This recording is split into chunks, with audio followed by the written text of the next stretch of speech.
اور ضعیفی جبا میں ساؤل کے پاس جا کر کہنے لگے، کیا داؤد حکیلا کے پہاڑ میں جو دشت کے سامنے ہے چھپا ہوا نہیں؟ تب ساؤل اٹھا اور 3,000 چنے ہوئے اسرائیلی جوان اپنے ساتھ لے کر دشت زیف کو گیا تاکہ اس دشت میں داؤد کو تلاش کرے۔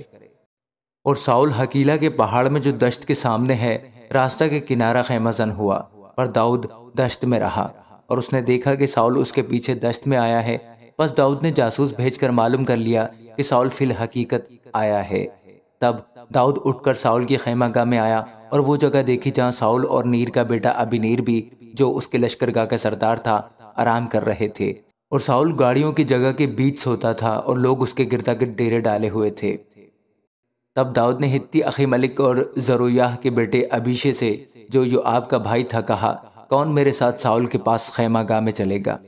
ابیشے نے کہا، میں تیرے ساتھ چلوں گا۔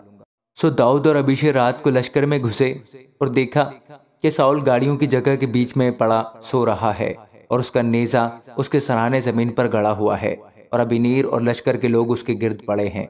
تب ابیشے نے داؤد سے کہا کہ خدا نے آج کے دن تیرے دشمن کو تیرے ہاتھ میں کر دیا ہے، سو اب تو ذرا مجھ کو اجازت دے کہ نیزہ کے ایک ہی وار میں اسے زمین پر پیوند کر دوں، اور میں اس پر دوسرا وار کرنے کا بھی نہیں۔ داؤد نے ابیشے سے کہا، اسے قتل نہ کر، کیونکہ کون ہے جو خداوند کے ممسوح پر ہاتھ اٹھائے اور بے گناہ ٹھہرے؟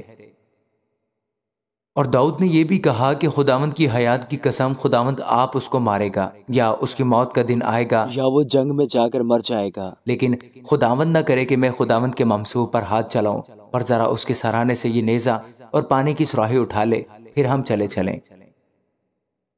سو داؤد نے نیزہ اور پانی کی سراہی ساؤل کے سرانے سے اٹھا لی، اور وہ چل دیے، اور نہ کسی آدمی نے یہ دیکھا اور نہ کسی کو خبر ہوئی اور نہ کوئی جاگا، کیونکہ وہ سب کے سب سوتے تھے، اس لیے کہ خداوند کی طرف سے ان پر گہری نیند آئی ہوئی تھی۔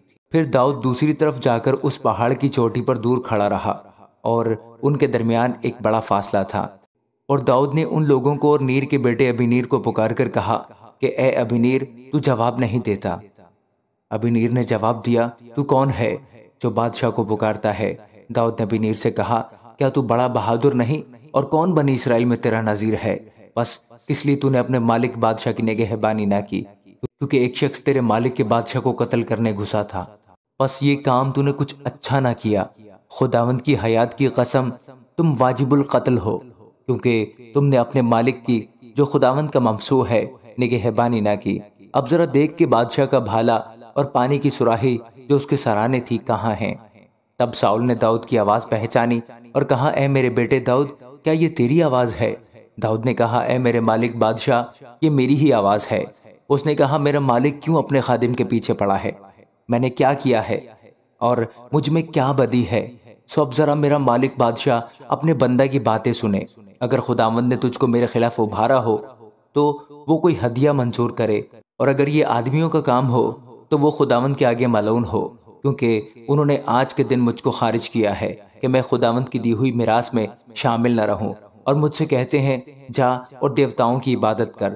سو اب خداوند کی حضوری سے الگ میرا خون زمین پر نہ بہے، کیونکہ بنی اسرائیل کا بادشاہ ایک پسو ڈھونڈنے کو اس طرح نکلا ہے جیسے کوئی پہاڑوں پر تیتر کا شکار کرتا ہو۔ تب ساؤل نے کہا کہ میں نے خطا کی، اے میرے بیٹے داؤد لوٹا، کیونکہ میں پھر تجھے نقصان نہیں پہنچاؤں گا، اس لیے کہ میری جان آج کے دن تیری نگاہ میں قیمتی ٹھہری۔ دیکھ میں نے حماقت کی اور نہایت بڑی بھول مجھ سے ہوئی۔